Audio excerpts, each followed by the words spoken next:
Thank y'all for being here. We are here today for bill signings concerning border security in the state of Texas. While someone gets a phone call. Anyway, the context is very simple. Washington, D.C. has failed to do its job to secure our border. As a result, Texas has had to take unprecedented steps in responding to the crisis caused by the Biden administration on the border. And in response, the Texas legislature has stepped up to make sure that we will be able to more robustly respond. Already before now, Texas has arrested more than 29,000 criminals, including people who were wanted for murder, and put them behind bars. They've deterred and pushed back against more than 40,000 people who tried to enter illegally. They have seized enough fentanyl to kill every man, woman, and child in the entire United States of America. And Texas is the only state in the history of the United States to build our own border wall. I want to express my gratitude for the leadership of Colonel McCraw, the director of the Texas Department of Public Safety, as well as to General Seltzer, the Adjutant General for the state of Texas. I thank both them and their teams for all they are doing. What they are doing now is deploying a strategy that no state has ever before deployed to stop people from entering Texas illegally. You've seen it on video. Maybe some of you yourselves have taken pictures of it. With the National Guard and DPS working together, they are putting down mile after mile after mile of concertina razor wire border barrier right on the border itself, and then line it 2 or 3 or 4 strands at a time. And behind it, you'll have National Guard soldiers as well as DPS officers. Together, those two strategies have directly stopped people from entering Texas illegally. It was highly well documented on the night that Title 42 was lifted. And the strategy has only been deployed further since that time. As we speak right now, that strategy is being expanded in areas where there's potential crossing that could occur. Even though we've done a lot, we recognize that more must be done. Importantly, the legislature has recognized that also. And they stepped up to begin with by providing and allocating just this session $5.1 billion for Texas to do even more to secure our border. That comes on top of what they allocated last session, which was about $4.5 billion for Texas to secure the border. In just 2 sessions, Texas is spending close to $10 billion to deal with the crisis and chaos caused by the Biden administration. I'm signing bills today that will ensure that Texas will be able to do even more to stop illegal immigrants from crossing into our state.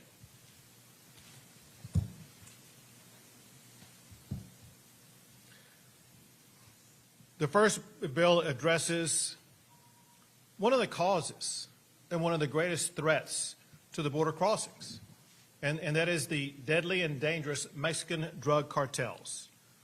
They are terrorists, and I'm about to sign Senate Bill 1900 that treats them as terrorists. What Senate Bill 1900 does is it provides for the designation of drug cartels and other similar groups as foreign terrorist organizations. It adds foreign terrorist organizations to organized crime offenses under state law. It adds higher penalties for criminal activity by a foreign terrorist organization. It also adds foreign terrorist organizations to intelligence databases, and it allows local public nuisance claims to be filed against foreign terrorist organizations.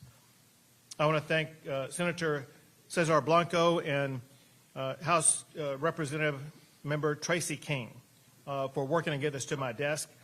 And I also want to thank 2 folks who are here with us today who helped out not just in this effort, but also helped it in other efforts I'm going to be talking about later on. They've been active and engaged, really working pretty much at ground zero throughout this process, and that is Sheriff Ray Delbosky and Sheriff Benny Martinez. Why don't y'all step forward at this time, if you would.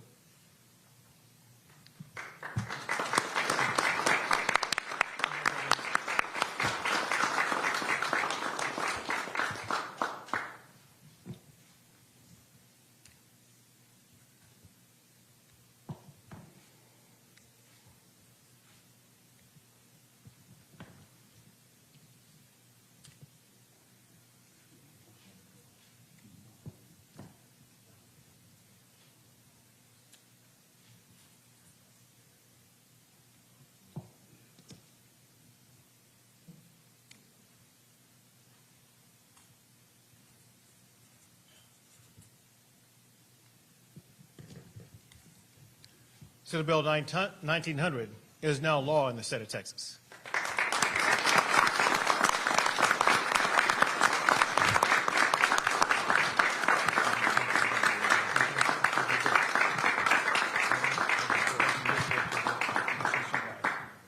And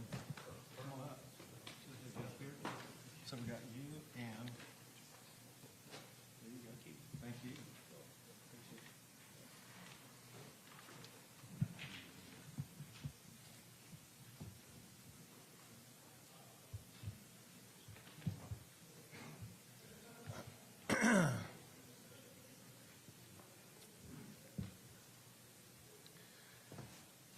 Next is the law I'm signing that creates a force multiplier on the border.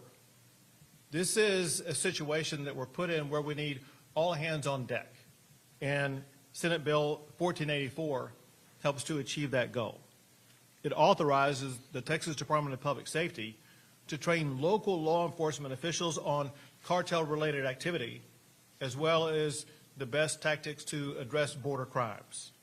The training includes best practices for the interdiction, investigation, and prosecution of criminal activity in the border region. It requires the Texas Department of Public Safety to identify ways that local law enforcement can help DPS to secure the border. This will help DPS and local law enforcement on the border collaborate on achieving success under Operation Lone Star. I want to thank Senator Brandon Creighton and Justin Holland for getting this bill to my desk.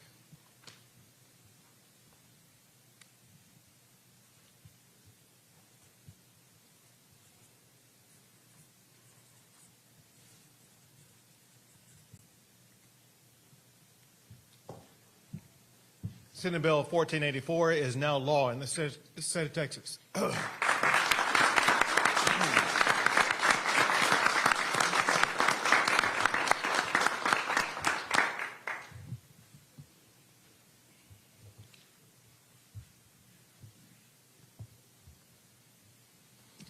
Next is Senate Bill 423.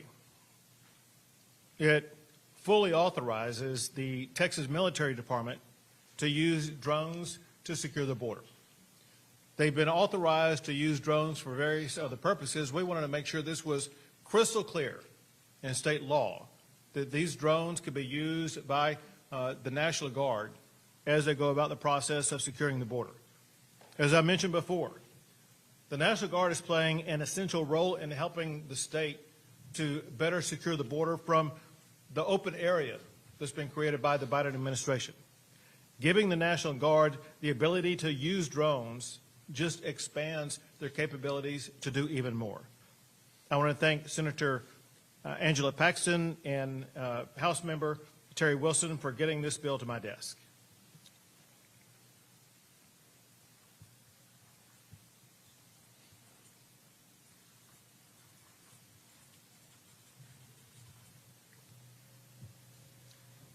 Senate Bill 423 is now law in the state of Texas.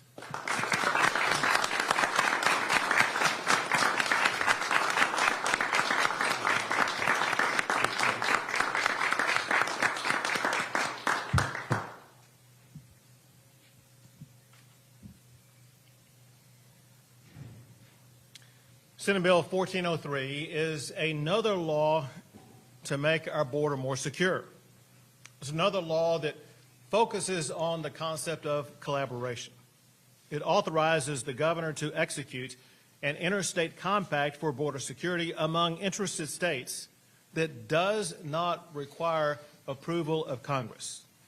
The compact must provide for joint action among compacting states, including sharing law enforcement intelligence on illegal activity occurring at the border, sharing state resources to build a physical barrier and technological surveillance system, and sharing other law enforcement resources to ensure the protection of both people and property. I want to thank Senator Tam Parker and Representative David Spiller for their efforts to get this bill to my desk.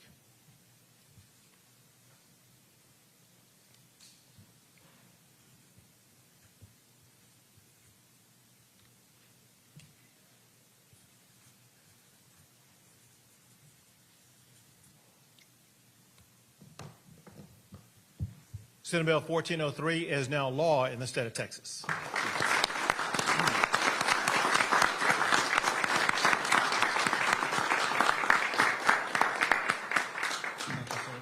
Appreciate you. Thank you, Governor. Tam, thank you, man. Appreciate it. Thank you. Yes, sir.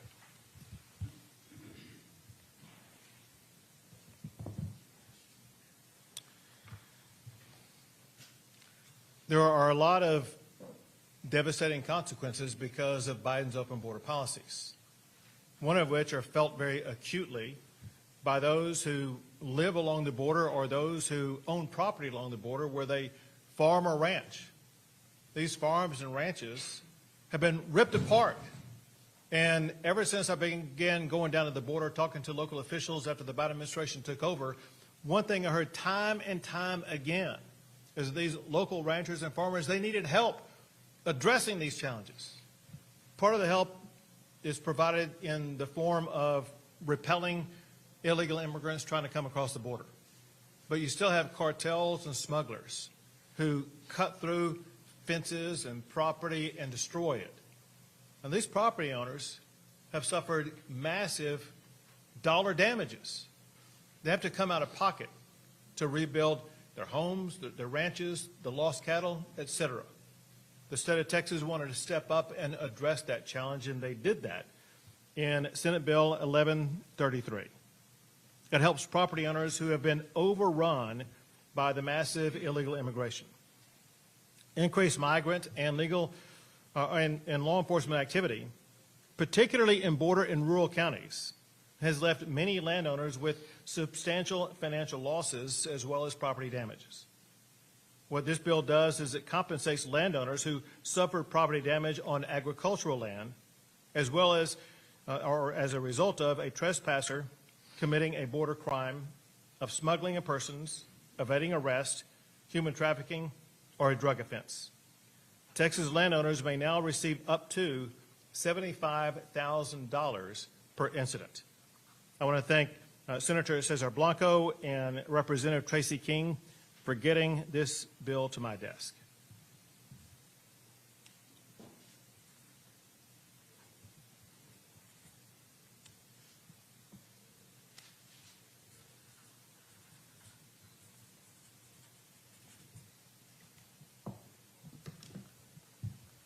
Senate Bill 1133 is now law in the state of Texas.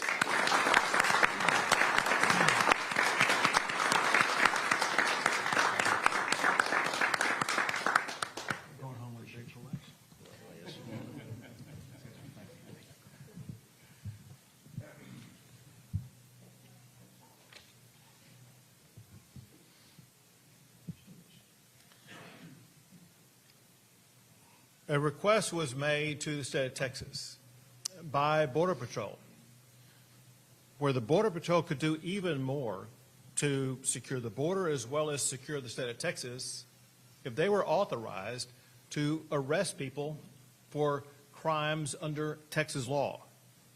And what Senate Bill 602 does is to provide that authorization.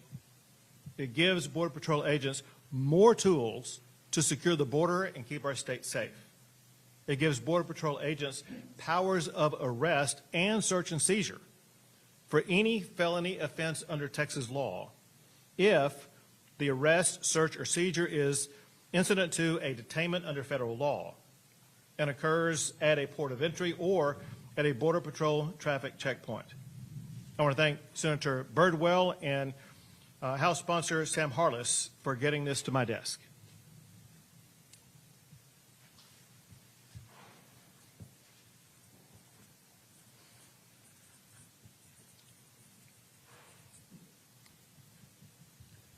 Senate Bill 602 is now law in the state of Texas.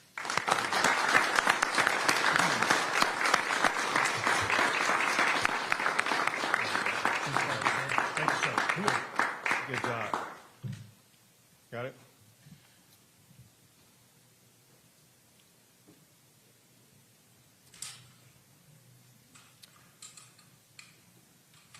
I want to give you breaking news. I mentioned earlier that the Texas legislature provided the state $5.1 billion to secure the border. I also told you we always look to employ whatever strategies will be effective in securing the border. Under Colonel McCraw and General Seltzer, they came together to employ this strategy. This is a new water-based barrier of buoys that you can see what it will look like in the river, where we can put mile after mile after mile of these buoys. To go back, what we're doing right now, we're securing the border at the border. What these buoys will allow us to do is to prevent people from even getting to the border. This is what they look like up close. This is what they will look like from the sky from a longer strand. And that process is beginning pretty much immediately. Along those lines, I'm going to have Colonel McCraw speak and then General Seltzer before I take questions, but Colonel McCraw can provide you more information about the deployment of these buoys. Thank you, Governor. Well, first, I'd like to say that 90 years ago, public enemy number one were the gangsters. Pretty Boy Floyd, John Dillinger, the Brady Group, Bonnie and Clyde. Today, public enemy number one are the Mexican cartels, the most powerful and ruthless and violent criminal organization in the world right now. They impact every community in Texas, as Governor, as you know, and you've said a number of times, and every community in the United States. As other governors know, why they send resources here to help support your operations. You made it very clear in the beginning, Operation Detect and Interdict transnational criminal activity between the ports of entry because Border Patrol was taken off the line. And we've done that working with Texas military forces and our other partners and at the local level, been able to interdict crime. But you've been also very clear about being proactive. What can we do with hold-the-line operations? And we've been doing those, and as the General can tell you, and those worked, obviously, because nobody needs to be coming between the ports of entry. It's dangerous. Family units that come across the river between the ports of entry are risking themselves and their family members. They're putting themselves at harm's way. And the only one that benefits, the only one that is enabled, enriched, and empowered are the Mexican cartels when that happens. And clearly, a strategy in terms of securing the border from the Mexican cartels and at the ports of entry and between the ports of entry matters in terms of the impact. What you see here is just another iteration, another tool. The razor wire has provided a mobile capability in using the resources and expertise of the Texas military. They can deploy it quickly right at the river to deter them from even risking themselves coming across. This is another iteration in terms where the buoy is on the water itself. It can be quickly deployed and can be moved. All of these are mobile, and this idea, I'd like to tell you that the General and I thought about it because we're brilliant, Governor, but unfortunately that's not the case. The General is brilliant. I'm not so much. But the bottom line is Border Patrol is already working on this. This was something that Border Patrol had already looked at, designed, and even tested. VORTAC had tested it. They've worked through this type of system. And they looked at the risk mitigation. Because it's not about risking. We don't want anybody to get hurt. In fact, we want to prevent people from getting hurt, prevent people from drowning. And this is a proactive way, and we're about to deploy the first 1,000 feet of it in Eagle Pass because right now the center of gravity for smuggling is Maverick County. in the Eagle Pass area, and we don't want people to come across and continue to put themselves at risk when they go between the ports of entry. That's my comment. Thank you very much. Also, at the head of the effort to turn back or deny access by illegal immigrants into the state of Texas has been the National Guard, led by General Seltzer. Thank you, Governor. I just want to say Texas is extremely fortunate to have a governor who is absolutely relentless in his actions to protect the state's sovereignty, secure our border, and preserve the rule of law in Texas. At the beginning of this session, he made an emergency action item to secure the border. The legislators behind me heeded that call, and my agency applauds them for all their tireless efforts throughout the last few months. They've passed comprehensive laws that we've seen that will enable a whole-of-government approach to securing the border between Texas and Mexico. Additionally, as has already been said, they've secured $5.1 billion so that we can continue this effort into the next biennium. So I applaud all of you. Additionally, Texas is no longer ground zero for this crisis. Texas is a stronghold. This is exemplified by 11 states sending their National Guards to the Texas border to help protect the nation. So thank you, Governor, for your leadership. Thank you to the legislature for your leadership, and we'll continue to move on into the future. Thank you. Thank you to you and your team. Thank you very much. Take a few questions. Governor, one of your other priorities is, of course, the smuggling bill, which is on the topic of the special session. One of the two key differences in the House and Senate bill that's one of the reasons that's holding up the Senate from signing die is a provision about reducing the sentence for family smuggling. That's something that the House supports, but the Senate does not. Which proposal are you more supportive of? You know, in a way, this is just like the property tax issue. The House and Senate are very close, and there's no reason why the House and Senate cannot quickly come together on all of those bills and get them to my desk. It's not quickly happening, though. So is there any... I'm telling you, it can happen very quickly, very easily. Just like a lot of bills were negotiated at the end of the session. Senate Bill 2627 for one, House Bill 5 for another. There was nothing but a cloud of uncertainty over them until the last 48 hours. And then suddenly people got to a table, negotiated between the House and Senate, and deals were struck. That just needs to be repeated for all of the items on this special session call. Governor, on that topic, the Senate has passed some border security bills that are outside of your Senate call or your session call. Are you suggesting the House should come back for those, or what is your pleasure on that? So I've been abundantly clear to members of the legislature and to the public. I'll put items on this call for certain purposes because I want these items passed. And there'll be nothing else added to any special session item until the items that I put on the call this session are passed. So one of the bills that the Senate passed was making unauthorized entry by migrant from foreign nation to state crime. Would you support that bill? And also, does that bill, in your eyes, conflict with the Arizona versus U.S. ruling of the Supreme Court? So again, with regard to legislation in a special session, I'm focused on making sure we get across the finish line what the voters voted on and expect us to address, and that is this property tax bill and those two items on the border that I put on that were both in my state address. We are going to get those passed before we take up any other legislation, period. Hey, Governor, or maybe the General and Colonel Crone, Mr. Taylor, these things almost look like they could be rest stops halfway across, which would invite somebody to come. I'll get that far, I'll rest stop, and I'll get the rest of the way. Is there going to be some way to discourage that kind of So thing? know this, and Colonel Cross is going to provide you the answer. You might imagine we went through that intellectual process before these were deployed, and they operate in a way that does not allow that. But I'll have Colonel Cross explain to you more detail. Yeah, and importantly, the government is also concerned about loss of life. You know, is this going to be a risk to migrants coming across, family units along those lines? And the answer is, you know, anytime they get in that water, it's a risk to the migrants. This is the deterrent from even coming in the water.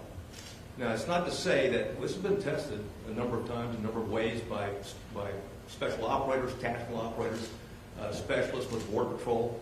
And because of the water and the buoyancy of these, it's very difficult to be able to go through these. Very difficult to come over. Now, there's things you can do, and I won't tell you exactly what to do, at what time to do it, okay?